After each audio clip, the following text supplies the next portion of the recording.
Hello guys, আসসালামু আলাইকুম। আশা করছি তোমরা সবাই অনেক অনেক ভালো আছো অ্যান্ড আমিও অনেক ভালো আছি। তো গাইস, আজকের ভিডিওটা হচ্ছে একটা টমেটো সস নিয়ে। টমেটো সস নিয়ে কেন সবই বলবো এই ভিডিওতে। তো চলো ভিডিওটা শুরু করা যাক। কারণ আমার আম্মু আজকে বানাতে হচ্ছে tomato sauce. Guys, tomato sauce বানাচ্ছে, আমরা অনেক এক্সাইটেড ছিলাম এটা খাওয়ার জন্য। তবে আমার কথা হচ্ছে, তোমরা কি দেখতে পাচ্ছ আমার আম্মু কীভাবে টমেটো সস বানাচ্ছে?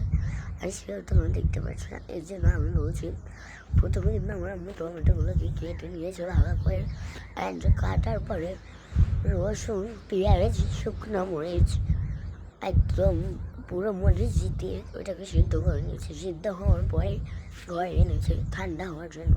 ঠান্ডা হওয়ার পরে একটা ছাঁকনিতে দিয়ে কিন্তু ওগুলো ছেঁকে নিচ্ছে। ভালো করে খেয়াল করলে দেখবে যে কীভাবে আমার আম্মু অনেক দ্রুত ছেঁকছে। দেন আমি বলছিলাম আম্মু মনে হয়ে গেছে। আম্মু বলে যে এত তাড়াতাড়ি হয়ে গেছে, তোর মাথার সমস্যা না কিছু পারবো। দেন আরও কিছু বলেছে, ওগুলো ইগনোর করবার। তো যাই হোক, তোমাদের যেটা বলছে ওইটা শোনো। আমার আম্মু এখন এইটাগুলো বলছিল, আর এরকম করতে করতে জানো গাইস কি একটা অবস্থা হয়েছে। আমরা যেই চামচটা দিয়ে করছিলাম এইটার বয়স প্রায় 12 বছর, 14 বছর। দেন এটাই ব্যাকা হয়ে গেছে। এইটা দেখে তো আমি হাসতে বাট হাসার কিছু নেই, শুধু কারণে হাসা হলো আমার কারণ। যাই হোক, তারপর দেখতেই পাচ্ছেন এটা কেমন সসের মতো হয়ে এসেছে। আমি বললো এটা এখনো হয় নাই পাগল, এখানে আরও বাকি। আমি বললাম আরও বাকি মানে পাগল নাকি তুমি, হয়েই তো গেছে। আমি বললো দেখ তুই কী করে। তারপর আম্মু বললো এটাকে এখন 5 মিনিট রেস্টে রেখে দেবে। রাখুক, আমার কোনো সমস্যা নেই। আমার দেখার কাছে তাকায় দেখছি। দেন তারপর দেখছি আম্মু এটা রাখছে, আর আমি বলো এটার মতো তাকায় রয়েছি। তারপর আম্মু বললাম আম্মু এটা কী দাও? পানির মতো। পানি দাও কেন? বলছে বলো তো এটা পানি না, এটা হচ্ছে ভিনেগার। অনেকে এটাকে সিরকাওয়া বলে, না সিরকা বলে এখানে ভালো করে। যাই হোক, তারপর এখানে দিয়ে দিয়েছি আম্মু হচ্ছে কর্নফ্লাওয়ার। যেহেতু সেটা আমরা কালকে রাত বানাতে বসেছি হচ্ছে 11টা বাজে, বানানো হয়েছে 2টা বাজে।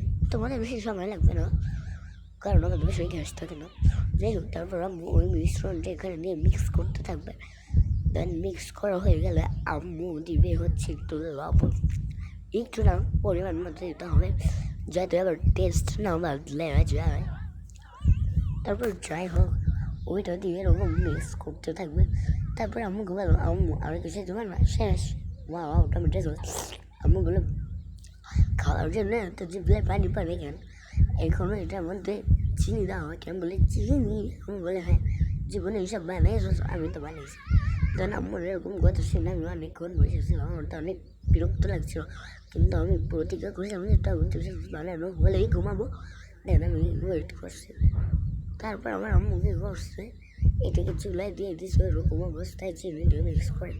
দেন চুলাতে অনেক বড় করছে। দেন বড় কোটার পরে ঘরে আনছে, ঠান্ডা করছে। ঠান্ডা করে আবার ছাঁকনিতে দিয়ে দিচ্ছে। দেন ছাঁকনিতে দেওয়ার পরে দেখতেই পাচ্ছি আমি ভেবেছি এখনই বোধহয় টমেটো সস হয়ে গেছে। আমার বলে এখনও বাকি আছে। আমি বলে এখনও বাকি আছে?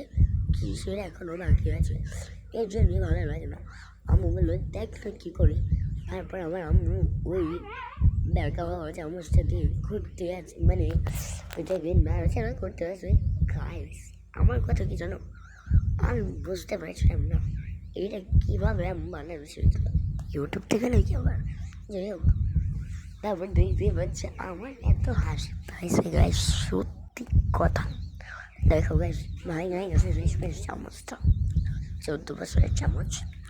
যাই হোক, আমি পরবা করি না, আমি নিজের মতো কন্টেন্ট বানাতে ছিলাম।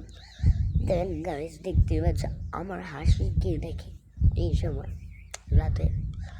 সকালবেলা ঘুম থেকে উঠে মোবাইল দিয়েছে অনেক কষ্ট করে, প্লিজ একটা টুস করে লাইক দিয়ে যা, ভালো লাগবে। আর আমার ভিডিও তোমার কাছে কেমন লাগে কমেন্ট বক্স তো তোমাদের জন্যই খোলা, তাই না? কমেন্ট করো না কেন, তাদের কমেন্ট করো। বাই।